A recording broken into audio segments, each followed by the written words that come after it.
नमस्कार। जिंदगी का साथ निभाते रहिए, महफिलें यूं ही सजाते रहिए। ना मिलेगी फिर से जिंदगी दोस्तों, कुछ अच्छे दोस्त बनाते रहिए। रूबरू थिएटर ग्रुप और विजय सूरी फाउंडेशन की तरफ से शख्सियत सीजन 2 में आज हमारे साथ जो शख्सियत हैं, रंगकर्मी हैं, सिनेमा से जिनका नाता रहा है और टेलीविजन से उनका नाता है, साथ ही साथ बेहतरीन लेखक भी हैं। और रूबरू की जो ये कोशिश रहती है कि जिंदगी बहुत छोटी सी है और जिंदगी बहुत खूबसूरत है, जिंदगी के हर लम्हे को जी भरकर जिए। और हमारी ये कोशिश है कि हमारे यहाँ जितनी भी शख्सियतें आती हैं, उनकी जिंदगी का जो सफर है कला से जुड़ा हुआ, वो हम तक पहुंचे और हमारे साथ साथ जो हमारी यंग जनरेशन है उससे वो इंस्पायर हो सके। तो बहुत बहुत स्वागत करूंगी मैं धर्मेंद्र गुप्ता जी का। बहुत बहुत स्वागत। बहुत बहुत स्वागत आपका हमारे शो में। नमस्ते नमस्ते। शुक्रिया काजल जी आपका। बहुत बहुत आपने शुक्रिया मुझे आपका हमारे। जी जी। आपने मुझे अपने मंच पर तमाम साथियों से रूबरू होने का मौका दिया। It's privilege for me. और जितने भी इस मंच से जुड़े हुए मान्यगण हैं उन सबको मैं नमन करता हूं। और आज की शाम हम शुरू करते हैं, आज की महफिल हम शुरू करते हैं जी, जैसा आपने कहा। बहुत शुक्रिया, बहुत शुक्रिया। हमारे साथ बहुत सारे एस्टीम व्यूअर्स जुड़ चुके हैं। कुसुम धर जी एक लेजेंडरी एक्ट्रेस हैं, जम्मू कश्मीर से उनका ताल्लुक है, बेहतरीन कलाकार हैं, बहुत बहुत स्वागत करती हूँ उनका। रोहित गुप्ता हमारे साथ जुड़ चुके हैं, बहुत स्वागत। शोभा आहूजा जी हमारे साथ जुड़ चुकी हैं, बहुत स्वागत। सुचित्रा गुप्ता जी हमारे साथ जुड़ चुकी हैं, बेहतरीन कलाकार हैं, रंगमंच की, आकाशवाणी के नाटकों से उनका जुड़ाव है, सिनेमा और टेलीविजन से। डॉक्टर सरला मेहता हमारे साथ जुड़ चुकी हैं, डॉक्टर हैं और आकाशवाणी नाटकों से और रंगमंच से उनका जुड़ाव है। बहुत बहुत स्वागत करती हूँ। और सुचित्रा जी लिखती है, it is so good to meet new friends. वाकई। तो मेरा जो पहला सवाल जो सबसे होता है वो आपसे भी है कि जो आपका जो सफर रहा है कला के क्षेत्र का, तो मैं चाहूंगी हम भी इसका हिस्सा बने। जी आपको मेरी आवाज सभी को ठीक बिल्कुल तरह से आ रही बिल्कुल है? आ रही है, बिल्कुल ठीक से आ रही है। जी। जी, मेरा ये जो मेरी जो यात्रा है वो जी। अ, सृजनात्मक रचनात्मक बहुत ही मेरे लिए बहुत महत्वपूर्ण रही है, बहुत सुखद रही है। जी। और ये मेरा चुनाव था जिंदगी में। मैं ये कह सकता हूँ कि जब मैं अपनी माँ की कोख में था, मेरी यात्रा शायद वहीं से शुरू हो चुकी थी। क्या बात क्योंकि है। मेरे पिता एक सशक्त अभिनेता थे मंच के। और तो जैसा कहते हैं कि माता पिता के सारे संस्कार प्राथमिक रूप से बिल्कुल। हमारे हमारे अंदर प्रवेश करते हैं। और उसके बाद जब मैं 13-14 वर्ष की अवस्था में आया तो अ, बेहतरीन हिंदुस्तान के क्लासिक नाटकों को देखने का सिलसिला शुरू हो गया। ग्वालियर शहर से मैं ताल्लुक रखता हूँ, मध्य प्रदेश। और वहाँ रंगमंच, ग्वालियर शहर जितने भी लोग जानते हैं, जी। कला क्षेत्र में बहुत ही अव्वल है। तानसेन की भूमि है, ऋषि जी। गालव की भूमि है, जी। द लेजेंडरी अमजद अली खान साहब का रिश्ता वहां से रहा है, जावेद अख्तर साहब वहां से, उनका उनका जन्म वहां हुआ है। तो तमाम सारे लोग जो आज नामचीन हैं जिनको हम जानते हैं, अलावा इसके मतलब एक भंडार है, कला का भंडार है वहाँ।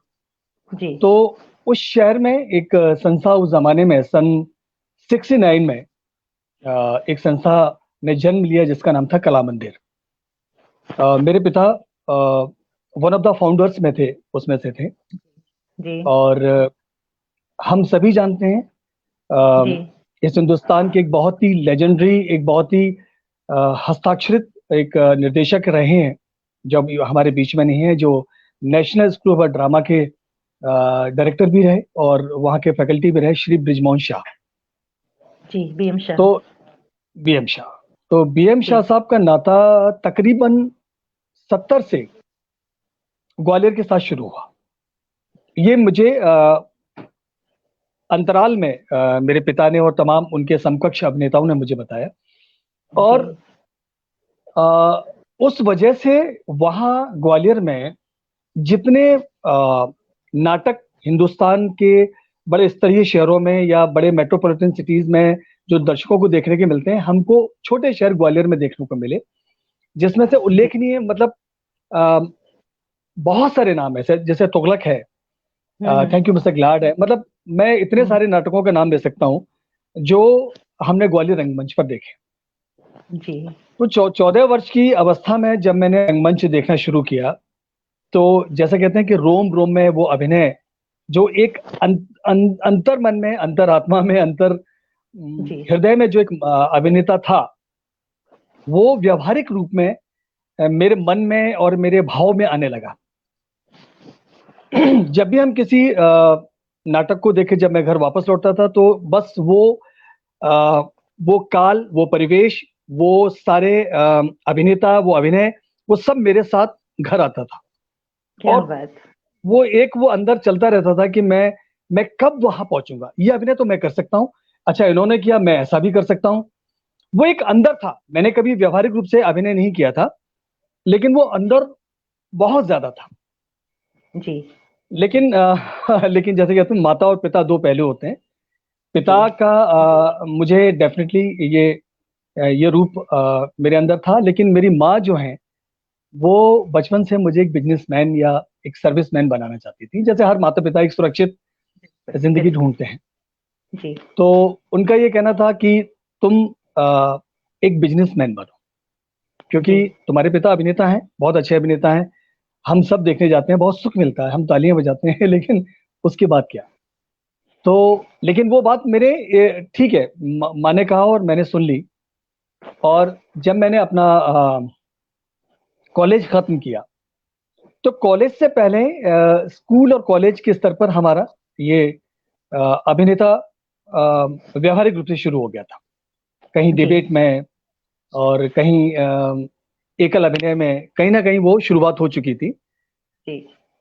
और कॉलेज के बाद मेरी माँ का बहुत प्रेशर था, तो मेरे ननिहाल जो है, वो एक जी। आगरा के पास एक जगह है फिरोजाबाद। जी। वो ग्लास के चूड़ियों के, दिल्ली वाले सभी जानते हैं फिरोजाबाद को। जी। अ, वो कांच की भूमि है फिरोजाबाद, जहाँ हर तरह का कांच का निर्माण होता है, कांच की जी। चूड़ियां बनती हैं, शैंडलियर बनते हैं, बल्ब बनते हैं। तो मेरा ननिहाल जो है, वो चूड़ियों के मैन्युफैक्चरर हैं, काफी बड़े धनाढ्य लोग हैं। और मेरी माँ ने मुझे नाना जी से बात करके, मुझे नाना जी का आदेश आया कि तुम आ जाओ, तो मैं वहां चला गया। जी। तकरीबन 1 डेढ़ साल मैंने वहां कारोबार समझा, सीखा। लेकिन मेरे अंतर मन में वो जो कलाकार था, जो अदाकार था, जो अभिनेता था, वो हर वक्त मुझे ये एहसास दिलाता था कि तुम इसके लिए नहीं बने हो। और वो अनायास एक ऐसा स्मरण था, मतलब एक स्मरण शक्ति मेरी ऐसी थी कि मुझे ऐसा लगता था कि मुंबई शहर से मैं न जाने कितने सालों से परिचित हूँ। क्या वो बात। शहर मुझे बुला रहा है, वो शहर मुझे बुला रहा है, या नेशनल स्कूल ऑफ ड्रामा जो मेरी जगह है, जहां मुझे जाना चाहिए, वो मुझे बुला रहा है।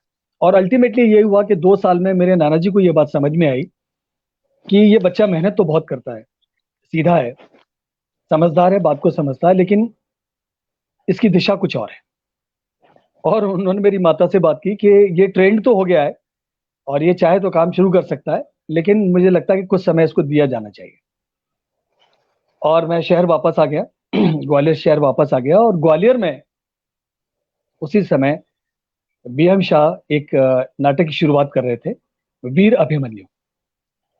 मेरे पिता ने, चूंकि मेरे पिता इतने सशक्त अभिनेता थे, उनका रंगमंच पर बहुत बड़ा नाम था, तो उन्होंने कहा कि मेरा परिचय लेके आप शाह जी के पास नहीं जाएंगे, आपके अंदर क्या है वो आप उन्हें दिखा सकते हैं और उस वजह से उनको कुछ समझ में आ सकता है, तो आप जरूर ये कार्य कीजिए। तो मैं गया और वहां देखा कि एक बहुत विशाल हॉल में तमाम मेरी तरह से और युवा खड़े हुए थे, और मैं भी उस भीड़ का हिस्सा था। शाह साहब काफी दूर बैठे हुए थे, और अनायास उन्होंने रैंडमली भीड़ में से कुछ कुछ लोगों को बुलाना शुरू किया, और उन्होंने मुझे भी बुलाया, आप इधर जी। आइए। जी। मैंने पहली बार शाह साहब को देखा था उस वक्त, मतलब इतने पास से। रंगमंच पे कई बार देखा था, जब कई बार नाटक खत्म होते थे, वो शहर में मौजूद होते, तो कई बार मंच पर अभिवादन के लिए भी आते थे वो। जी। तो क्या नाम है तुम्हारा? मैंने कहा मेरा नाम धर्मेंद्र गुप्ता है। अच्छा, ताल बजाओ। ताल में जरा नृत्य करके दिखाओ। तो अचानक ऐसा लगा कि जमीन फट जाएगी और मैं उसमें समा जाऊंगा, क्योंकि उस वक्त 100 से 150 लोग, उनकी आंखें जो एक केंद्र में खड़ा हुआ एक व्यक्ति है उसको घूर रही थी। बोले क्या हुआ?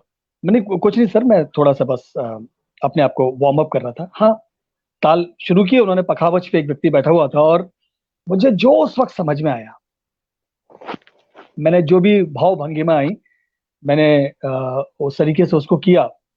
और एक करीब 2 से 3 मिनट शाहजी ने देखा और उनको रोक दिया, बोले ठीक है आप इधर बैठ जाइए। तो कुछ चुने हुए लोग एक साइड में थे, उन्होंने उस भीड़ में मुझे शामिल कर दिया। फिर कुछ दिनों के बाद एक स्क्रिप्ट रीडिंग का सेशन हुआ और उसके बाद कुछ शॉर्टलिस्ट, जैसे मैं उस वक्त समझ पा रहा था, उस वक्त मैं नहीं समझता था, बहुत छोटा था, तो मैं देख रहा था उस प्रक्रिया को। और 15-20 दिन बाद मुझे ये कहा गया कि तुम वीर अभिमन्यु पढ़ोगे, फिलहाल पढ़ोगे।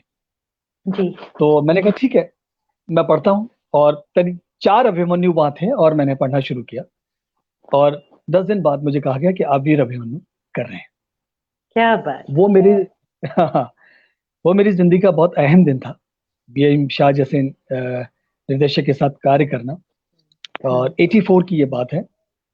और उस नाटक के तकरीबन 30 से 35 शो हुए, हिंदुस्तान के तमाम कोनों में हम गए उसको लेके। और अल्टीमेटली मुझे उत्तर प्रदेश सरकार से उसके लिए एक गोल्ड मेडल भी दिया गया। क्या बात। एक ये उसका एक अंत रहा। उसके बाद फिर मैं शाह साहब के साथ मैंने और भी उरुभंगम किया, जिसमें दुर्योधन उन्होंने मुझसे करवाया। और शाहजी का लगातार साथ रहा तकरीबन 4 से 5 साल। और मैंने बहुत सारे ऐसे इस तरह के नाटक उनके साथ किए जिन्होंने उन्होंने मुझे हर विधा से गुजारा, हर तरह की चीजें समझाई, हर तरह की बारीकियां मैंने उनके साथ रह के सीखी। फिर मैंने इच्छा जाहिर की सर मैं ड्रामा स्कूल जाना चाहता हूँ। तो उन्होंने कहा बेशक तुम जाओ।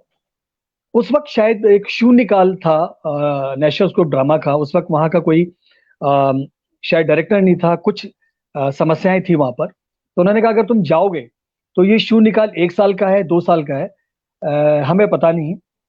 तो तुम्हारी जिंदगी के 1 साल या 2 साल वहां जाके खत्म हो सकते हैं, बर्बाद हो सकते हैं। तो मेरा तुम्हें आदेश ये है एक गुरु होने के नाते कि जिस शहर में जाके तुम्हें काम करना है तो तुम मुंबई की तरफ कूच करो। तुम एक प्रशिक्षित अभिनेता हो।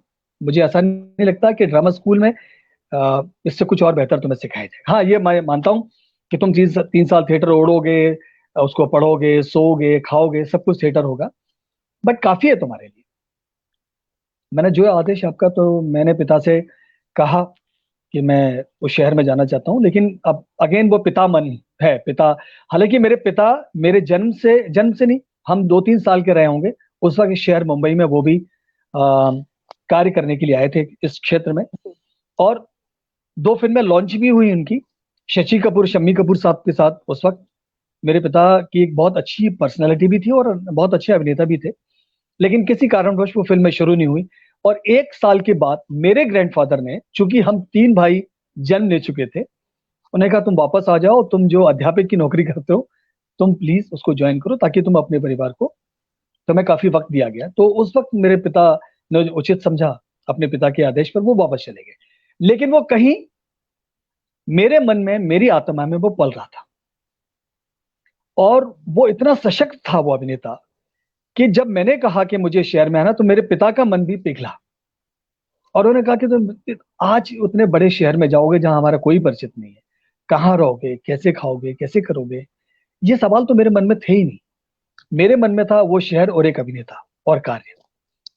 मैंने कि आप मुझ पर भरोसा रखिए और अपने कलाकार पर भरोसा रखिए और मुझे अनुमति दीजिए। लेकिन वो अनुमति नहीं मिली मुझे। अंततः बहुत ड्रामेटिक वे में मुझे वहां से आना पड़ा। और एक दिन पहले उनको पता चला कि मैं मुंबई जा रहा हूँ।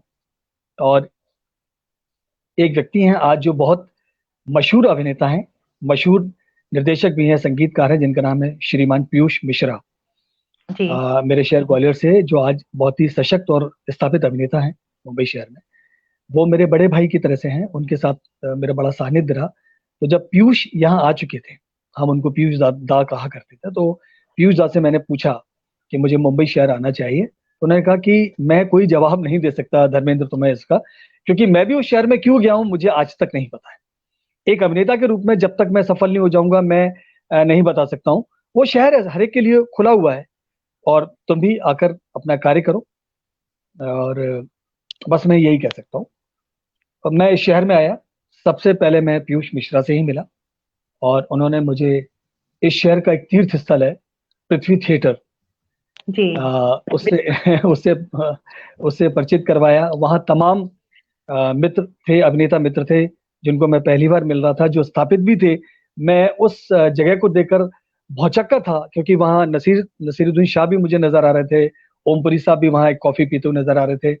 मैंने कि ये तो कमाल है यार, ये तो आप कहाँ ले आए मुझे, ये तो बोले बेटा ये स्थल ऐसा है, आप यहाँ आओ, यहाँ तमाम सारे लोग मिलते हैं, ये एक ऐसा जंक्शन है जहाँ तमाम निर्देशक आते हैं, जो अभिनेताओं से मिलते हैं, चुनते हैं, उनके प्लेस देखते हैं, और ये एक ऐसा संगम है जहाँ आपको काफी कुछ मिलेगा।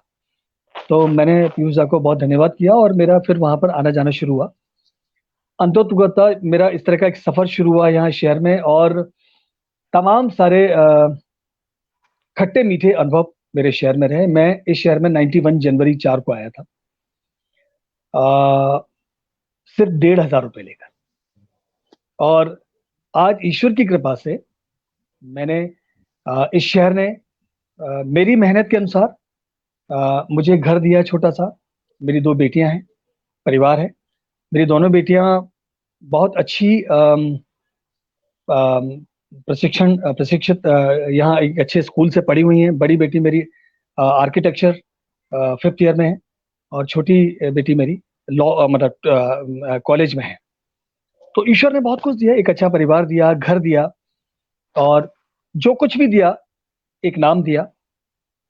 मैंने यहाँ 10 साल राइटिंग की, और मतलब बहुत सुखद पल है मेरे साथ। मुझे कोई हताशा, निराशा, और आज भी मेरे अंदर वो ऊर्जा है। मैं स्वस्थ हूँ, आज भी कार्य कर रहा हूँ, और जिस मिशन के लिए वो शहर से आया था, एक नाम को स्थापित करके जरूर इस दुनिया से जाऊंगा, ये मेरा लक्ष्य है। मैं अपनी क्या बात बात, को फिलहाल यहीं विराम देता हूँ, क्या बात। बाकी आप बहुत खूबसूरत सफर रहा। मैं अभी और आगे आऊंगी। हमारे साथ बहुत सारे जी व्यूअर्स जुड़ चुके हैं। जय नारायण कश्यप जी हमारे साथ जुड़ चुके हैं, बहुत शुक्रिया। विनीता ठाकुर जी जी शिलोंग से हमारे साथ जुड़ चुकी हैं, बेहतरीन ब्रॉडकास्टर हाँ, हैं, बहुत शुक्रिया। भारती रैना जी हमारे साथ जुड़ चुकी हैं, बेहतरीन कलाकार हैं, जम्मू कश्मीर से उनका ताल्लुक, लेजेंडरी एक्ट्रेस रही हैं जम्मू कश्मीर में, television, radio, theatre, regional movies की। डॉक्टर वाह, सलम मेहता कहती है क्या बात है, पहली ही फिल्म में आपको मेडल मिल गया, क्या बात। जी हरविंदर कौर जी बबली जी हमारे साथ जुड़ी हैं, मस्कट से, नेशनल स्कूल ऑफ ड्रामा से पास आउट है, बेहतरीन कलाकार हैं, रंगमंच, टेलीविजन और फिल्मों की। लिखती है थिएटर जिंदाबाद, वाकई थिएटर जिंदाबाद। जिंदाबाद, अ, जिंदाबाद, भारती जिंदाबाद। रमन जी लिखती हैं आप तो कमाल की हिंदी बोलते हैं, आपकी आवाज बहुत बुलंद है। जी भारती जी। बहुत बहुत बहुत शुक्रिया, मैं सभी का स्वागत करता हूँ। और अरुण हाँ ताली जी जी जी आप। हमारे साथ जुड़ चुके हैं। हमारे साथ रेखा सुशील शर्मा जी जम्मू से जुड़ चुकी हैं, बेहतरीन सिंगर हैं। विजयदीप सिंह जी हमारे साथ जुड़ चुके हैं। हमारे साथ कनन सर जुड़ चुके हैं, कनन अरुणाचलम। अरे बहुत स्वागत करती हूँ कनन सर का। बहुत लिखते हैं धर्म बहुत स्वागत इज अ है। Very dear friend and good human and very good actor and writer, आपके लिए मेरे लिखते बड़े हैं। भाई, मेरे बड़े भाई, मेरे उनका आशीर्वाद है हमेशा मेरे साथ, उनका प्यार है। जी रीता जेलखानी त्रिसल हमारे साथ जुड़ी हैं, बहुत बहुत शुक्रिया। सुधा पुरी जी हमारे साथ जुड़ी हैं, प्रोफेसर हैं और राइटर हैं, वो खुद अपने आप में एक राइटर हैं, नाटक लिखती हैं, बहुत बहुत शुक्रिया कहना चाहूंगी। सभी का, जितने भी व्यूअर्स हमारे साथ जुड़ चुके हैं सभी का। सतीश आनंद जी हमारे साथ जुड़ चुके हैं, संगीत नाटक अकेडमी अवार्डी हैं, बेहतरीन कलाकार हैं, रंगमंच रंगकर्मी हैं, बहुत बहुत शुक्रिया कहना चाहूंगी। जगजीत सरीन जी हमारे साथ जुड़ चुके हैं, पंजाब से, बेहतरीन रंगकर्मी है, बहुत बहुत शुक्रिया। श्याम सुंदर जी हमारे साथ जुड़ चुके हैं मुंबई से, बेहतरीन कलाकार है, रंगमंच, टेलीविजन और सिनेमा के, बहुत बहुत शुक्रिया कहना चाहूंगी मैं इन सभी का तहे दिल से। आपने कहा कि जब आप आए आपको खट्टे मीठे अनुभव हुए, तो मैं चाहूंगी कुछ खट्टे जी मीठे अनुभव आप हमसे जरूर शेयर करें। जी बिल्कुल। खट्टे मीठे अनुभव ऐसे हैं काजल जी के, जैसा कि ये शहर था, इस शहर की जिस तरह की बनावट थी, यहाँ रहने की बहुत समस्या थी उस जमाने में। जी और जैसा जी मैंने कहा आपसे कि मैं सिर्फ मात्र 1,500 रुपए लेके और अपनी ऊर्जा के साथ यहाँ आया था। मैं कहाँ रहूंगा, क्या खाऊंगा, ये मेरे दिल दिमाग में कहीं दूर दूर तक नहीं था। जी। और मैं ईश्वर से हमेशा उनका धन्यवाद करता हूँ। मेरे एक मामा जी हैं अंधेरी ईस्ट में जहाँ रहा करते थे, जिनको मैंने अपने पिता और माता की बिना जानकारी के एक खत लिखा था कि मैं शहर में आना चाहता हूँ, और वो मुझे जानते थे कि मेरे पिता भी शहर में आके वापस जा चुके हैं। तो मैंने मामा जी से इच्छा जाहिर की कि मुझे एक शुरुआत के लिए एक जगह चाहिए, मैं बिल्कुल शहर से परिचित नहीं हूँ, क्या आप मुझे आज्ञा देंगे कि मैं उस शहर में आपके साथ आके रह सकूं? तो 15 दिन बाद मामा जी का खत आया कि आप आ सकते हैं। वो मेरी खुशी का ठिकाना नहीं था। वो खत मैंने अपनी माता को दिखाया तो वो आश्चर्यचकित रह गई कि तुमने कब चिट्ठी लिखी, तुम्हारे अंदर क्या चल रहा है, तुम इतनी बातें छुपा रहे हो। मैं कुछ नहीं छुपा रहा हूँ, मैं सब बेहतरी के लिए करने की कोशिश कर रहा हूँ। क्योंकि काजल जी, मैं आपको ये बता दूं, मैं ये मानता हूँ, ये चीज मैंने अपनी जिंदगी में देखी है कि कोई भी अम, बात अगर आपके मन में 100% है, आपके दिल में, आपके दिमाग में और आपकी सोल में, आपकी आत्मा में, तो ईश्वर, ये यूनिवर्स आपके सामने वो रास्ता जरूर प्रशस्त करता है। ये मेरे पास 20 से 25 अनुभव हैं बिल्कुल। जिंदगी में। तो वो रास्ता मुझे मिला और मैंने अपनी माँ से कहा कि मैं इस शहर में नहीं रह सकता हूँ, आप जी। मुझे आज्ञा दीजिए और मैं अपने पिता के नाम को स्थापित करके ही दिखाऊंगा, इस परिवार का नाम रोशन करूंगा। आप निश्चिंत रहिए, मैं स्वस्थ रहूंगा, मेरे अंदर कोई भी गलत आदत नहीं। मेरी माँ जानती थी इस बात को, और मेरी माँ ने रोते हुए मुझे वहां से विदा किया। वो बहुत अजीब से पल होते हैं जब माता पिता से आप पहली बार एक कोजी, जब आप कॉलेज तक होते हैं तो हर चीज पिता कर रहे होते हैं और आपको सिर्फ खर्च करना होता है, और आप जब करियर की तरफ जा रहे होते हो तो बहुत सारे रास्ते आपको खुद तय करने होते हैं। तो मैं दुखी मन से लेकिन बहुत हर्ष के साथ वहां से निकला। और मेरे ग्रैंडफादर का भी बहुत सहयोग था क्योंकि वो लॉयर थे, बहुत एकेडमिक क्वालिफाइड थे। दरअसल मेरी दादी का देहांत हो चुका था जब मैं आया था, उससे 2 दिन पहले। ओह। और मैंने अपने दादाजी से इच्छा जाहिर की। उस वक्त घर से कोई निकलता नहीं है 13 दिन, जैसे हिंदू हमारी रस्में हैं। जी जी। और वो एक अजीब, मतलब मैं जब कुछ लिखूंगा तो जरूर ये मेंशन करूंगा। तो मैंने अपने दादाजी से इच्छा जाहिर की कि मेरा ऐसा ऐसा है। तो मेरे दादाजी ने कहा कि देखो, जो जाने वाला था बेटा वो चला गया, तुम अपनी जिंदगी शुरू कर रहे हो। मैं तुम्हारे पिता को रोक सका, लेकिन अब तुमको नहीं रोक सकता हूँ। तो तुम जो पथ प्रशस्त करना चाहते हो, तुम आगे बढ़ो, और तुम जी। परसों जाना चाहते हो जाओ, यहाँ की रस्में हम देख लेंगे। मतलब इतना विस्तृत दिमाग मेरे दादा का, छूत अछूत तमाम सारी चीजें, क्योंकि मैं अग्रवाल हूँ, बनिया हूँ, बहुत सारी रूढ़िवादी चीजें घर में हैं। मेरी बुआएं चाचा बहुत सारे रोक टोक करने वाले होते हैं, लेकिन मेरे दादाजी का आदेश था कि तुम्हारा रिजर्वेशन है, आप जाइए। मेरे पिता, मेरे चाचा शमशान भूमि में अस्थियां चुनने गए थे और मैं बैग लेकर स्टेशन की तरफ अग्रसर हो रहा था। ये कहानी के दो पथ हैं। मेरे आंखों में आंसू थे, मैं स्टेशन आया, बड़ा ड्रामेटिक मोमेंट था जो हम पिक्चरों में फिल्माते हैं। मैं ट्रेन में सवार था, ट्रेन जा रही है और मेरे चाचा और मेरा बड़ा भाई दौड़ते स्टेशन पे आ रहे हैं, और वो मुझे जाते हुए देख रहे हैं। उनकी आंखों में आंसू थे और मैं उनको बाय बाय कर रहा था, और वो खाली रोते हुए खड़े होते, मेरी आंखें भी नम थी। तो वो वहां से मेरा सफर शुरू हुआ। और दादाजी की, मेरे पिता अब इस दुनिया में नहीं है, 1995 में उनका भी देहांत हो गया था। उनकी, मेरे तमाम पूर्वजों का आशीर्वाद है कि 1% या 2% तो जगह मैंने इस शहर में बनाई है, और काफी अच्छे लोगों का साथ है। मैंने यहाँ 10 साल लिखा भी है, मैंने प्रोफेशनल राइटिंग यहीं आकर सीखी। मेरे अंदर लिखने का एक शुरू से गुण था, लेकिन यहाँ के जी। उसको परिष्कृत किया मैंने। यहाँ की जो एक प्रोफेशनल राइटिंग जिसको कहते हैं, प्रोग्रेसिव राइटिंग जिसको कहते हैं, वो सीखी, और फिर इंडिपेंडेंट लेखन शुरू किया। बहुत अच्छे मैंने प्रोजेक्ट्स लिखे, और आज भी मैं लेखन कर रहा हूँ। मैंने कुछ करीब 8 से 10 साल बीच में लेखन बिल्कुल छोड़ दिया था, लेकिन वापस मैं फिर से उसकी ओर बढ़ रहा हूँ।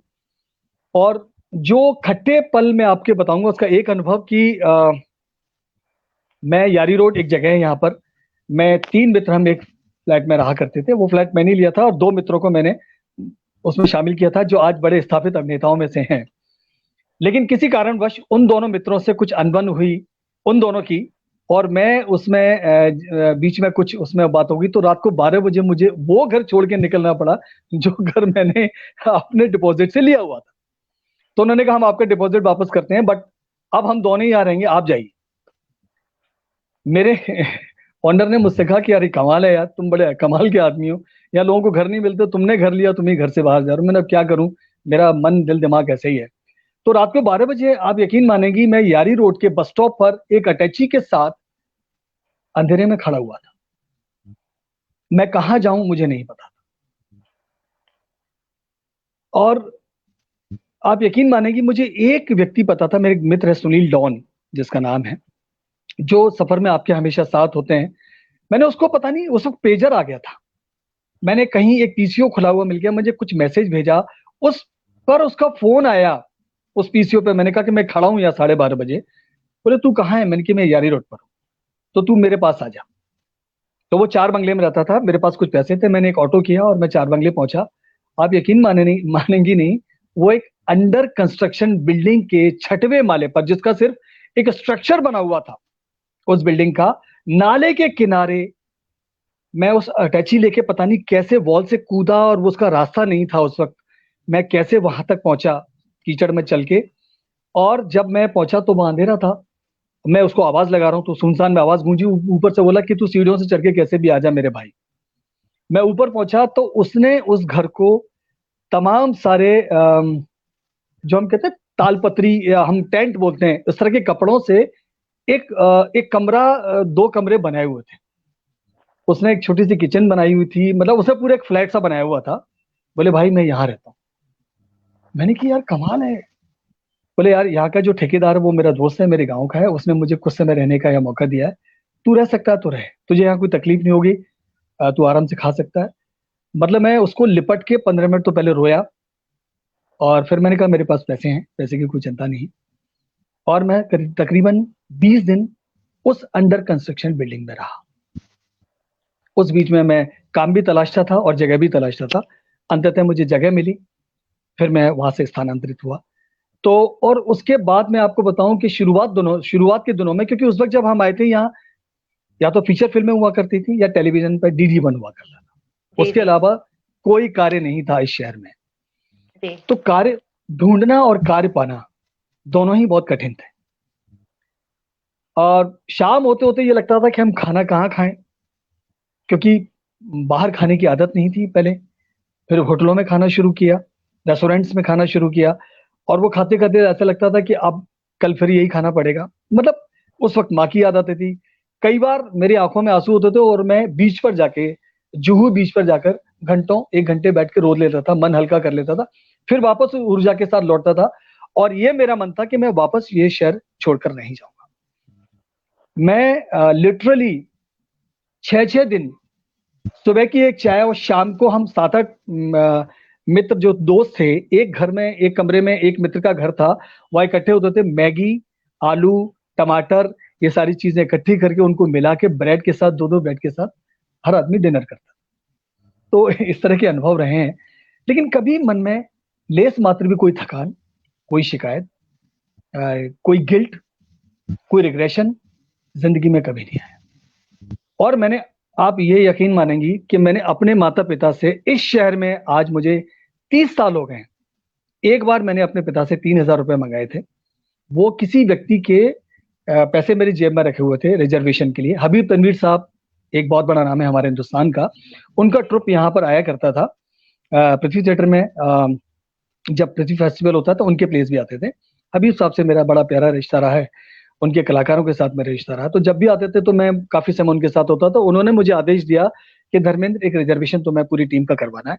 उनके वो पैसे मेरी जेब में थे, और मैं रिजर्वेशन कराने दादर जा रहा था, और रास्ते में लोकल ट्रेन में पहली बार अपनी जिंदगी में 30 साल में एक ही बार मैंने देखा किसी ने वो पर्स मेरा निकाल लिया। जब मैं दादर स्टेशन उतरा तो मैं तो रिजर्वेशन की लाइन में लगा हुआ, तो अचानक मेरे गया, मेरा पर्स नहीं है। मतलब आप समझे कि मैं एकदम, बहुत बड़ा धमाका हुआ। और मैंने कहा यार ये क्या हो गया, ये तो बहुत बड़ी जिम्मेदारी है। तब मैंने पिता को फोन लगाया वहां से, तब लैंडलाइन हुआ करते थे। तो मेरे पिता ने कहा ठीक है, मैं कैसे भी तुमको ट्रांसफर करता हूँ अपना बैंक में। और उन्होंने मैं 3,000 रुपये दिए। उसके बाद से आज तक ईश्वर ने कभी मुझे पिता के सामने हाथ फैलाने का मौका नहीं दिया। और इस शहर ने मुझे सब कुछ दिया, और बहुत अनुभव दिया, बहुत शिक्षा दी। और सबसे बड़ी बात है कि इस विधा में जो आज हम टेलीविजन, आज हम ओटीटी प्लेटफॉर्म पर भी खड़े हैं, और सबसे बड़ा तो माध्यम ये है कि हम, आपने जितने गणमान्य व्यक्तियों के नाम लिए जिनके साथ में आपके साथ रूबरू हो पा रहा हूँ, उनसे बात कर पा रहा हूँ, ये विधा, डिजिटल मीडियम, इंटरनेट जो हमारे युग में है, सब कुछ हमें मिला। और मैं उन खट्टे मीठे अनुभवों के साथ उनको याद करता हूँ, लेकिन उनसे थकता नहीं हूँ कभी। उनसे हमें हमेशा एनर्जी लेता हूँ, ऊर्जा लेता हूँ, और फिर आगे बढ़ता हूँ। और आप यकीन मानिए, मैं तमाम जितने मेरे श्रोता हैं, अगर आपके दिल दिमाग में सच्चाई है और उसे पाने का 100%, मतलब 99.99 कुछ नहीं होता है, 100% अलाइनमेंट है आपके माइंड, सोल और हार्ट में, ईश्वर आपको जरूर देगा, जरूर देगा। ये मैं ठप्पा लगा के दे सकता हूँ। बिल्कुल, बिल्कुल। पैशन हो, डेडिकेशन हो, पेशेंस हो, लगन हो, तो nothing is impossible, nothing is impossible. हमारे साथ जम्मू से संध्या गुप्ता जी जुड़ी हैं, फैशन डिजाइनर हैं और बहुत काम कर रही हैं अपलिफ्टमेंट के लिए, लोगों के लिए। वो लिख रही हैं, वाकई you are a very clear hearted person और very honest person, salute to you. Thank you Sandhya ji हमारे साथ जुड़ने के लिए। हरजीत वालिया सर हमारे साथ जुड़े हैं, बेहतरीन रंगकर्मी तो है ही, सिनेमा और टेलीविजन से जुड़ाव लिखते हैं। Seeing you after long, Dharmendra आपके लिए लिख रहे हैं। बहुत प्यार है उनसे मेरा, बहुत प्यार है। थैंक यू बलिया साहब, आपका स्वागत है। आप बड़े भाई हैं मेरे, और आपका प्यार हमेशा बना रहे मेरे ऊपर जी। भारती रैना जी हमारे साथ जुड़ी हैं, लिखती हैं कि आपका जो संघर्ष है, आपकी जो मेहनत है, आपकी जो ऑनेस्टी है, उसी की वजह से आज हम सबके बीच एक सितारा बन के आप चमक रहे हैं। Very true, very true. हमारे साथ करण सर लिखते हैं, वेल सेड। और सुनीता ठकुराल जी हमारे से जुड़ी हैं, आकाशवाणी के नाटकों में एक बेहतरीन नाम। बहुत बहुत शुक्रिया करती हूँ। सरिता हुसैन जी हमारे साथ जुड़ी हैं, रंगमंच से उनका गहरा नाता है। जी जी जी, बहुत स्वागत है आपका सरिता जी, थैंक यू। आप हैं तो बहुत अच्छी बात है। जी जी, अनीस बिल्कुल। आजमी साहब हमारे साथ जुड़े हैं, बेहतरीन रंगकर्मी तो हैं ही अनीस सर, लेकिन राइटर भी कमाल के राइटर हैं, तो बहुत बहुत शुक्रिया करना चाहूंगी अनीस सर हमारे साथ जुड़ने के लिए। सुमन पॉल जी जम्मू से हमारे साथ जुड़ी हैं, ब्रॉडकास्टर है, बहुत बहुत शुक्रिया कहना चाहूंगी। मालविका जोशी जी हमारे साथ जुड़ी हैं, आकाशवाणी के नाटकों से उनका जुड़ाव है, कवित्री है, लेखिका है। बहुत बहुत शुक्रिया करती हूँ मालविका जी हमारे साथ जुड़ने के लिए। लिखती है, संघर्ष ही सफलता का अनुपम उदाहरण है, आप एक उसका एग्जाम्पल है। बहुत बहुत शुक्रिया, बहुत बहुत शुक्रिया। मैं रंगमंच की पे बात तो करूंगी, जिस तरह से आपने कहा कि आपकी राइटिंग यहाँ शुरू हुई और आपने बहुत काम किया, मैं चाह रही हूँ कि आप अपनी राइटिंग के बारे में हमें खुद ही बताएं कि आपने क्या क्या क्या इम्पोर्टेंट चीजें नहीं आप। जी बिल्कुल। मैंने यहाँ मैं बिल्कुल बहुत व्यवहारिक और प्रोफेशनल बातें अब इस शहर की करना चाहूंगा, जो आज के अभिनेता की बहुत बड़ी जरूरत है। जो इस वक्त का जो परिवेश है, जो माहौल है, वो इन 3 वर्षों में काफी बदल चुका है। इन 30 वर्षों में काफी बदल चुका है, और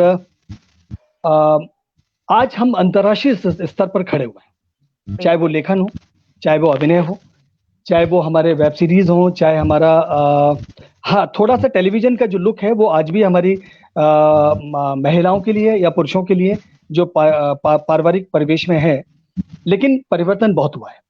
मेरी शुरुआत हुई लेखन की एक बहुत बड़े व्यक्ति के साथ, जिनका नाम है स्वर्गीय श्री शक्ति सामंत जी जी जी, जो कटी पतंग, आराधना, अमर प्रेम, और मतलब इतनी क्लासिक फिल्मों के निर्देशक और निर्माता रहे हैं।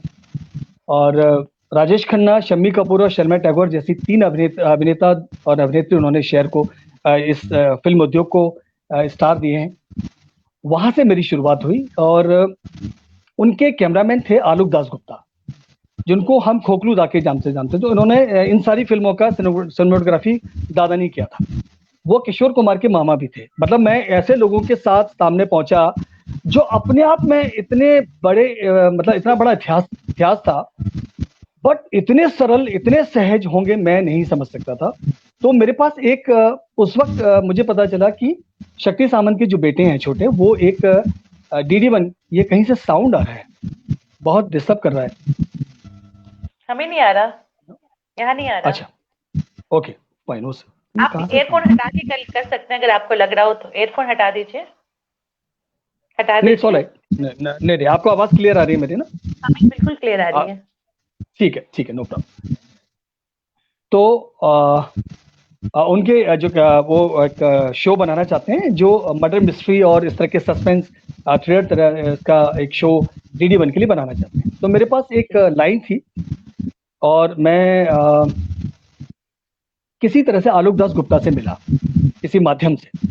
तो उन्होंने कहा कि यार तुम्हारे पास बहुत अच्छा कॉन्सेप्ट है, you go and talk to him. वो उस वक्त पाली हिल में रहा करते थे और अमजद खान साहब का बंगलो था, उसके घर के सामने उनका फ्लैट था।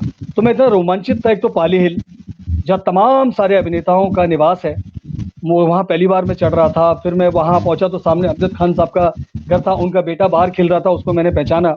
उसके बाद मैं दादा से मिला और मैंने वहाँ उस ऐतिहासिक जगह पर उनको, और उस घर में जहाँ बैठा हूँ जहाँ इन्होंने इतनी सारी फिल्में की हैं, उस व्यक्ति के सामने बैठा हूँ। तो मेरा मतलब रोम रोम बड़ा रोमांचित था और मैंने उनको वो कहानी सुनाई और वो पहली बार में वो एकदम कहानी देख के अतपर हो गए, बोले धर्म जी आपके पास बहुत कमाल का कॉन्सेप्ट। तो एक मिनट में इसको निकाल देता हूँ। जी जी निकाल दीजिए आप। आपको आवाज आ रही है? जी बिल्कुल आ रही है, आ रही है आवाज। ओके जी। तो मैं गया वहां पर और मैंने वो कहानी उनको सुनाई और उसके बाद फिर उन्होंने कहा कि एक काम कीजिए धर्मेंद्र जी, आप मेरे जो प्रोड्यूसर हैं उसका ये नंबर है, उनसे बात कीजिए, आप उनको भी बताइए। और जब वो आपको, उन्होंने पहली बार ही मुझे ये प्रोफेशनल टिप दी कि जब वो आपको साइन करें, साइनिंग अमाउंट दें, उसके बाद आप आगे का लिखना शुरू कीजिए। मैंने ठीक है दादा, मैं इन सब चीजों में इतना पैसा मांगना बड़ा मुश्किल सा लगता था, आज भी बड़ा मुश्किल है। तो मैं गया और सेकंड डे मैंने उनको फोन लगाया और उन्होंने कहा कि ठीक है आप घर आ जाइए। मैं शक्ति सामंत के बंगले में गया, खार में स्थित उनका बंगलो। मतलब आप यकीन मानेंगे, वहाँ इतनी ट्रॉफीज रखे थे, उनका इतना विशाल हॉल, इतना बड़ा बंगलो। और मैं फिर उनके छोटे बेटे के सामने बैठा हूँ, वहाँ डाइनिंग टेबल, इस पर शक्तिदा बैठते होंगे, यहाँ पर राजेश खन्ना साहब आते होंगे। तो पता चला कि उनके घर में बड़ी बड़ी पार्टीज हुआ करती थी और तमाम सारे उस वक्त के स्टार्स का आना। मतलब वो सारा दृश्य मेरे आंखों के सामने घूम रहा था कि मैं एक बड़ी ऐतिहासिक जगह पर बैठा हूँ। मैंने उनको लाइन सुनाई, बोले एब्सोल्युटली वंडरफुल लाइन, और हम एक काम करेंगे, हम एपिसोडिक इसको शो को बनाएंगे जिसका नाम था शक। और उन्होंने इमीडिएट मुझे एक चेक दिया, बहुत ही ऑनेस्ट। मतलब जैसे कहा जाता है कि शहर में इतने ऑनेस्ट लोग भी हैं और इतने प्रोफेशनल लोग हैं। उन्होंने मुझे एक 10,000 रुपए का चेक, उस जमाने में मैं बता रहा हूँ, ये 92 93 की बात, और उन्होंने मुझे कहा कि आप इसको मुझे आगे लिख के दीजिए। मैंने फटाफट उनको 2 एपिसोड लिख के दिए कि 2-2 एपिसोड की कहानियां हमको बनानी थी। एपिसोड लिखा गया, पढ़ा गया, एकदम ओके था, शूटिंग शुरू हो गई। उसके बाद उस शो के मैंने तकरीबन 35 कहानियां मैंने उनकी लिखी सोलो, और वो डीडी बन पाया और उसके बाद फिर वो ऑफ एयर हो गया। वहां से मेरी शुरुआत हुई, उनके ऑफिस में बैठना, तमाम सारे अभिनेताओं का आना। आलोक दास गुप्ता जैसे व्यक्ति से मैंने इतना प्रोफेशनली एटीट्यूड सीखा कि वो व्यक्ति 8:30 बजे 9 बजे की शिफ्ट में कैमरा के पीछे, वो कैमरामैन डायरेक्टर थे, कुर्सी के पास तैयार बैठे हुए मिलते थे। मैंने, दादा आप 8:30 बजे को, धर्म जी ये तो बहुत जरूरी है, जब तक मैं नहीं आऊंगा टीम नहीं खड़ी होगी।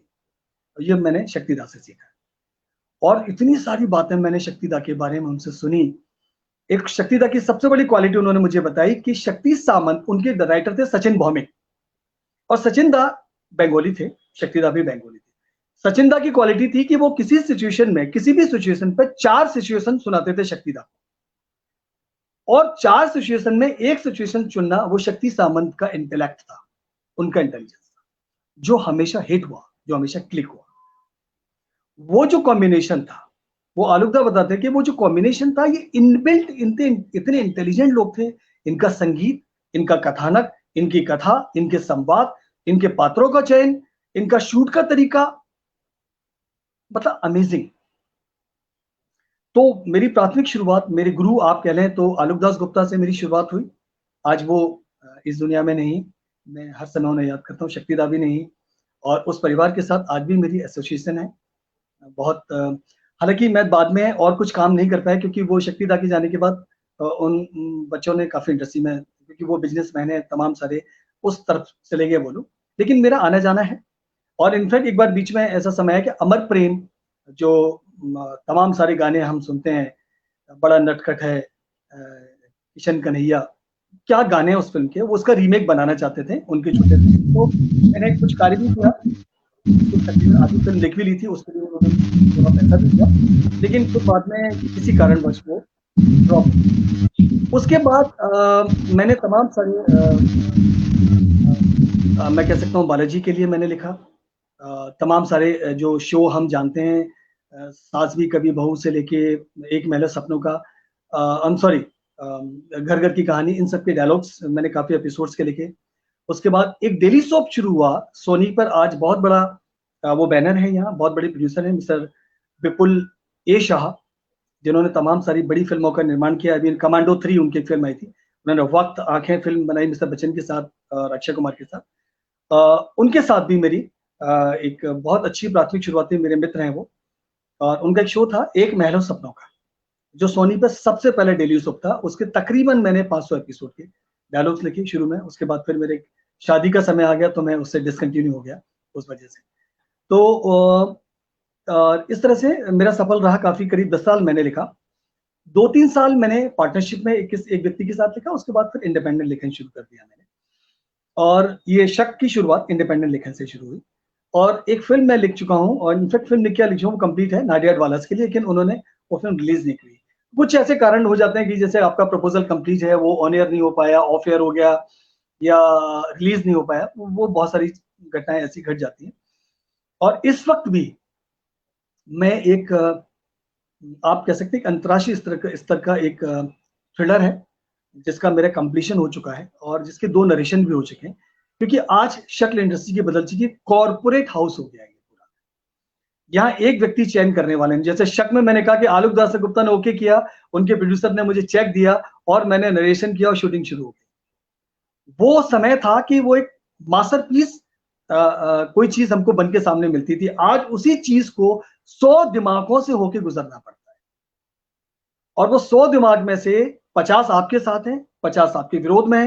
रीराइट रीराइट रीराइट, अब रीराइट आप क्यों कर रहे हैं, वो इतना स्टेल हो जाता है, वो इतना उसका मजा खत्म हो जाता है। कई कई बार तो ऐसा लगता है कि हम शायद इस लायक नहीं है, हम शायद, हमारी बुद्धि खत्म हो चुकी है, हमारे पास ज्ञान नहीं बचा, हमारे पास लेखन नहीं है, क्योंकि ये अब बिल्कुल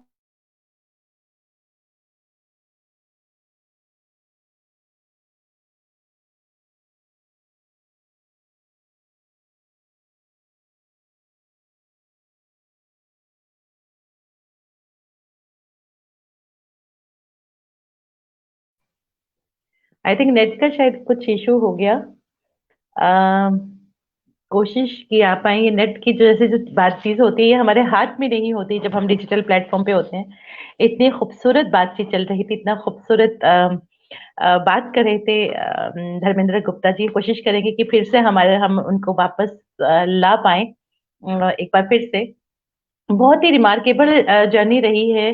एंड कुसुमदा जी जैसे लिखती हैं कि बहुत ही very fortunate to work with remarkable people, वाकई। And he is written so well, वाकई। We are still waiting for him, yeah he is here, yes. मैं कमेंट्स पढ़ रही थी। जनक खजुरिया जी हमारे साथ जम्मू से जुड़े हैं, बेहतरीन कलाकार हैं, रीजनल सिनेमा के और टेलीविजन के और रंगमंच के बेहतरीन कलाकार जम्मू कश्मीर के। लिखते हैं वंडरफुल जर्नी। कुसुम जी लिखती हैं you have very fortunate to work with remarkable people. And वो लिखते हैं कि you have written so well, बहुत अच्छा, बहुत खूबसूरत लिखा है आपने। और पॉपी जी लिखती हैं कि ऑल टीवी सीरियल जो आपने लिखे हैं रिमार्केबल, बहुत ही अच्छे। बहुत बहुत शुक्रिया कहना चाहूंगी। दीपक नायडू जी हमारे साथ जुड़े हैं, कह रहे हैं कि बहुत बहुत खूबसूरत। रश्मिधर जी हमारे साथ जुड़ी हैं जी। तो आप बात करें तो मैं ये जानना चाहूंगी, जो आपने अभी तक सीरियल्स लिखे या जिन फिल्मों में डायलॉग्स लिखे, कोई ऐसा जो आपके दिल के बहुत करीब रहा हो, आपका लिखा हुआ? दिल के करीब मेरे पहला शो कह सकते हैं जो मेरे, और बाकी तो सारे शो रहते थे, लेकिन जिसका आप कथा, जिसका जन्म आप कथा के रूप में करते हैं या फिर उसका कथानक संवाद भी लिखते हैं।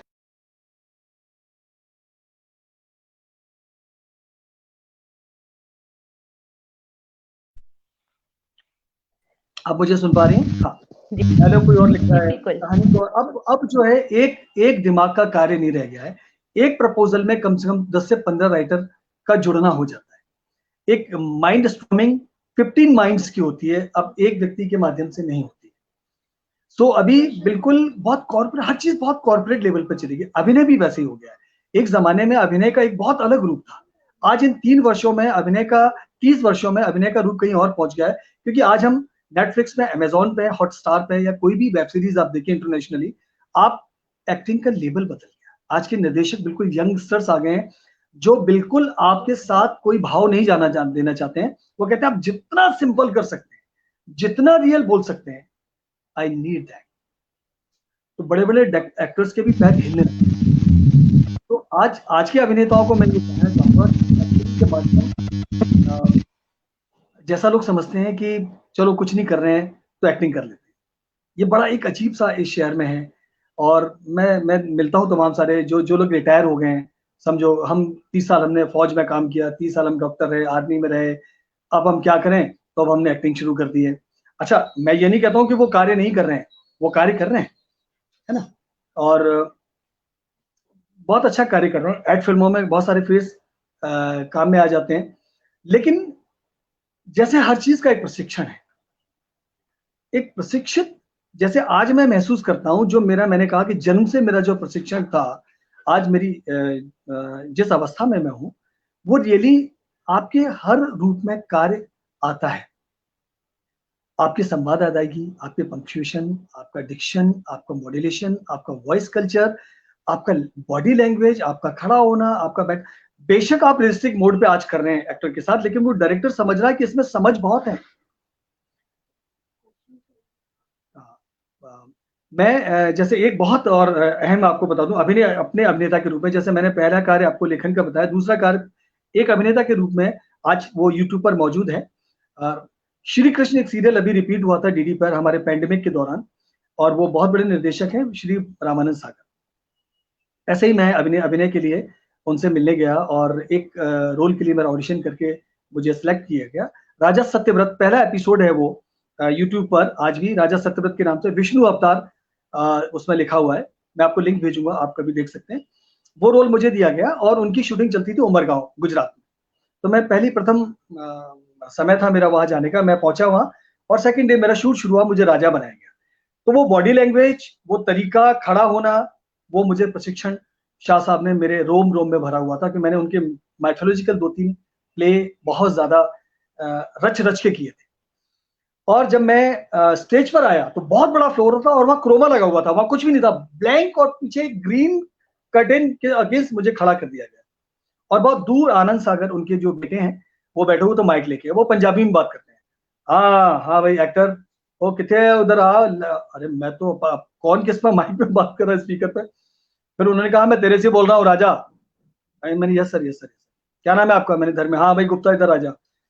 अब पहली बार मैं उनके साथ कार्य कर रहा हूँ। उन्होंने खड़े हो गए, बोले देख कैसा है, तेरे सामने एक टब रखा हुआ है, उस टब में तू वहां दूर से चलकर आएगा, ऐसे तुझे करना है कि तू सागर के किनारे है और रेत में तेरे पैर धस रहे हैं और तू नीचे पानी में उतरता हुआ आ रहा है।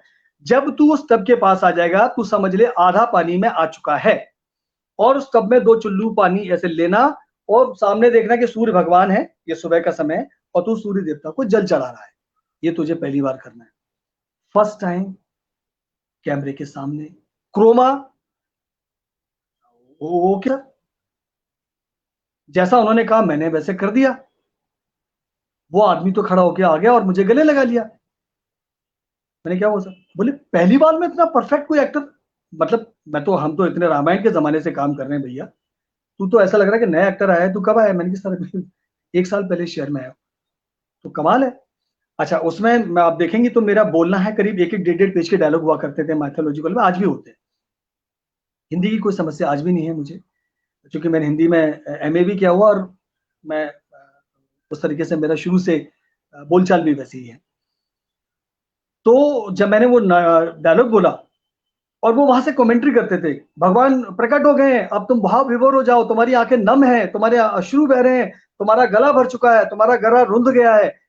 ये सब वो इंग्लिश में बोल रहे हैं, मैं हिंदी में आपको बोल रहा हूँ। पंजाबी हिंदी मिक्स बोलते थे इंग्लिश में, लेकिन भाव समझ में आता था। और स्विच ऑन स्विच ऑफ होता है एक्टर का, उनको सेकंड्स में आपको भाव चेंज करने। तो वो किया जब वो एपिसोड बन के आए। और जब वो कैमरा कौन कर रहा था, मैं वही कर रहा हूँ, वो कैमरामैन थे बाबूभाई मिस्त्री, जो हिंदुस्तान के पहले कैमरामैन हैं जिन्होंने माइथोलॉजिकल शो शूट शुरू किया। और जो जितना भी हम करिश्मा देखते हैं पर्दे पर, जितने विजुअल इफेक्ट्स देखते हैं वो बाबूभाई मिस्त्री के उस वक्त थ्रोट में कैंसर हो चुका था, उनके गले में मशीन पड़ी हुई थी, तो बहुत धीरे आवाज में बात करते, तो वो मेरे पास आए, मुझे नीचे बुलाया, उस मंच से मैं नीचे आया और मुझे आशीर्वाद दिया। मैंने उनके पैर छुए, बोले बाबूजी हैं, बोले रामानंद सागर तुम्हारे अभिनय से बहुत खुश हैं और तुम्हारी यात्रा बहुत लंबी है बेटा। मैंने कि बस आपका आशीर्वाद है, मैं बस कार्य करने आया हूँ और मैं लगन से कार्य। तो ये इस तरह की चीजें, लेकिन आप अगर पूछना चाहते हो तो आप उनको बोलना था कि राजा सत्यव्रत से पहले मैं अभिमन्यु था, अभिमन्यु का करेक्टर आपने किया और उसको आपको उसके लिए गोल्ड मेडल मिला, ये वाकई कितनी बड़ी बात। प्रतिमा कनन जी हमारे साथ जुड़ चुकी हैं, बहुत बहुत शुक्रिया करूंगी प्रतिमा कनन मैम का, बहुत बहुत शुक्रिया। और निशी सिंह जी हमारे साथ जुड़ चुकी हैं, बेहतरीन सिंगर हैं, लेखिका हैं, पोइटस हैं और बहुत काम कर रही हैं, उनकी अपनी एक फाउंडेशन है, आर्टिस्ट के लिए बहुत काम कर रही हैं। बहुत बहुत स्वागत करूंगी निशी सिंह जी का हमारे शो में। आपकी जो यात्रा है वाकई बहुत इंस्पिरेशनल है, खासतौर पे जो नई जनरेशन है उसके लिए, कि मेहनत करने वालों की कभी हार नहीं होती। तो मैं ये जरूर चाहूंगी कि चलते चलते जो नए परफॉर्मर्स हैं, जो मुंबई आना चाहते हैं, जो क्षेत्र में चाहे लेखन हो चाहे एक्टिंग हो अपना नाम करना चाहते हैं, आप उनको चलते चलते क्या कहेंगे? मैं ये जरूर कहना चाहता हूँ कि सबसे पहले तो आपका जो प्रण है, वाकई आप वो प्रण लेकर आ रहे हैं, सिर्फ शौक में आ रहे हैं, या किसी ने कह दिया कि आप बहुत खूबसूरत दिखते हैं, या आपने देख लिया कि टिकटॉक पे लोग काम कर रहे हैं, तमाम सारे लोग क्राइम पेट्रोल में काम कर रहे हैं, आप वाकई यहाँ सिर्फ शौक के लिए आ रहे हैं इस शहर में। हालांकि आज वो तकलीफ नहीं है लोगों के साथ जो हम लोगों के साथ थी। यहाँ रहने की बहुत जगह, आज के बच्चे बहुत पैसा लेकर आते हैं, बड़े धनाढ्य परिवार से भी आते हैं, बड़ी बड़ी कारों में भी स्ट्रगल करते हैं, मैंने सबको देखा हुआ है। वो वक्त गुजर गया, आज बड़े सहूलियत के साथ लोग आते हैं और आज के बच्चे बहुत जागरूक और इंटेलिजेंट भी है। बट मैं उनसे ये कहना चाहूंगा कि आसान नहीं है कोई रास्ता। एक कॉमन मैन की तरह एक जीना, जैसे मैं आज भी कॉमन एक्टर हूं, मेरा आज वो मैं छूना चाहता हूं वो नेक्स्ट लेवल अभी तक मुझे मिला नहीं है, और आई एम श्योर मैं आज आपके सामने ये मतलब कह सकता हूं कि उस लेवल को छुआ बिना इस दुनिया से जाऊंगा नहीं। तो ये मैं आपको कह सकता हूं कि वो प्रण होना चाहिए अभिनय के लिए। और बहुत आज का बिल्कुल माहौल बदल गया है, आज के सिलेक्शन कॉर्पोरेट तरीके से होते हैं, तो कभी हताश ना हो, कभी निराश ना हो, कभी गलत रास्ता अख्तियार ना, क्योंकि आज नशा युवा में बहुत है। मैं यहाँ देख रहा हूँ युवा पीढ़ी जितने भी है वो नाइट आउट्स, शराबें, आप समझते हैं मैं जिस तरह की चीजों को बात कर रहा हूँ वो बहुत है। मैं चारों तरफ अपने बिल्डिंग में, अपने बिल्डिंग के आसपास, इवन जब मैं शूट में जाता हूँ, आज के युवा में वो विनम्र भाव नहीं है। वो किसी के सामने, मेरा कहने का मतलब विनम्र भाव से नहीं कि वो अभिवादन करें, एक अंदर से एक जो एक कला के प्रति अनुशासित जो एक तरीका होता है वो नहीं है, वो आप रखें। रेस्पेक्ट अपनी लिए भी रखें, दूसरों की भी रखें, काम करें, गलत रास्ता ना अख्तियार करें, मेहनत करें, थके नहीं और हर वक्त सीखें, क्योंकि सीखना बहुत जरूरी है। मैं आज भी सीख रहा हूँ, कल भी मैं शूट कर रहा था तो मेरे निर्देशक को जब तक वो शॉट ओके नहीं मिलता है, खासकर मैं क्राइम पेट्रोल की बात कर रहा हूँ, मैं 150 से ज्यादा एपिसोड करता हूँ, उसके बाद भी निर्देशक जब कहता है कि नहीं धर्म जी मुझे ये चाहिए, हालांकि ईश्वर कृपा से आज तक मेरे जीवन में 30 साल में कभी रीटेक 1 से 2 से ज्यादा नहीं हुआ है। ये मेरा अपना एक वो है, जो मेरा अपना एक वो ऋण वो है, लेकिन वो निर्देशक स्क्रीन पर देख के चाहता है कि यार थोड़ा आप ऐसा करोगे ना तो और मजा, वो चाहिए। आज के बच्चे बहुत अच्छा काम कर रहे हैं, आजकल की गर्ल्स बिल्कुल ट्रेंड नहीं है, कई लड़कियां मेरी बेटी मेरी वाइफ बनती हैं तो पता नहीं वो कहाँ से आई हैं, हम लखनऊ से आए हैं, हम कानपुर से आए, अलीगढ़ से आए, इनका कोई प्रशिक्षण नहीं है, एमबीए करने आई थी और मैंने मम्मी से कहा, मैंने अभिनय शुरू करी, वो मेरी जो बेटी का रोल करी उसने कहा कि मैं, और वो उसने अच्छा कार्य किया। तो इनबिल्ट भी बहुत सारी चीजें होती हैं, दोनों ही रास्ते हैं, बट आप अपने आप को शिक्षित करते हैं और गलत रास्ते पर ना जाएं, एक इरादे रखें, नंबर में बस यही मैं कहना चाहूंगा, इससे ज्यादा और मेरे पास कहने लायक मतलब मेरा हक नहीं है कहने का। सुभाष गुप्ता जी हमारे साथ हैं, बेहतरीन कलाकार हैं, रंगमंच के वरिष्ठ रंगकर्मी हैं, बेहतरीन नाम रहा है उनका दिल्ली रंगमंच पे, डायरेक्टर रहे हैं, फिल्मों से उनका ताल्लुक रहा है, टेलीविजन से उनका ताल्लुक रहा है। सुभाष गुप्ता सर, बहुत बहुत शुक्रिया कहना चाहूंगी। लिखते हैं वेल डन काजल जैन धर्मेंद्र सर, आपको हाय भेज रहे हैं, बहुत बहुत शुक्रिया कहना चाहूंगी। Suman Paul ji very interesting and inspirational journey. Hardeep वाले सर लिखते हैं बहुत ही इंस्पिरेशनल जर्नी। सविता तिवारी हमारे साथ जुड़ी है, बहुत बहुत शुक्रिया कहना चाहूंगी। वो आस्था गुप्ता हमारे साथ जुड़ी है, बेहतरीन डांसर हैं और रंगकर्मी है। सभी का तहे दिल से शुक्रिया, और खास तौर पर धर्मेंद्र जी आपका शुक्रिया कि आप इस मंच पर आए और आपने इतनी जो एनरिचिंग और इंस्पिरेशनल आपकी जो जर्नी थी आपने हम सबके साथ शेयर की। बहुत बहुत शुक्रिया, बहुत बहुत शुक्रिया आपका। मैं जाने से पहले करण भाई साहब का भी शुक्रिया अदा करना चाहता हूँ करवाया, और आपका और तमाम सभी लोगों का बहुत बहुत शुक्रिया। बहुत बहुत शुक्रिया, बहुत बहुत शुक्रिया। बहुत बहुत शुक्रिया जितने भी तमाम व्यूअर्स हमारे साथ जुड़े हैं, हमारे एस्टीम व्यूअर्स हमारे साथ जुड़े हैं, उन सभी का तहे दिल से शुक्रिया। और शख्सियत का अगला अंक कल शाम को 7 बजे, जिसमें हमारे साथ जुड़ेंगे अनूप उपाध्याय जी, रंगकर्मी हैं, फिल्मों से जुड़े हैं और टेलीविजन से जुड़े हैं, और उनका एक बहुत ही फेमस सीरियल आजकल आ रहा है भाभी जी घर पर हैं। तो कल उनकी जो जर्नी है कला के क्षेत्र की, इसकी उससे हम रूबरू होंगे। तो रहिएगा कल भी हमारे साथ, हमारी हौसला अफजाई कीजिएगा। कल शाम को 7 बजे एक बार फिर से रूबरू होते हैं नई शख्सियत के साथ। रूबरू थिएटर ग्रुप प्रोविजन फाउंडेशन की तरफ से मिलते हैं अनूप उपाध्याय जी के साथ कल शाम को 7 बजे। तब तक के लिए बहुत बहुत नमस्कार और शुभ रात्रि।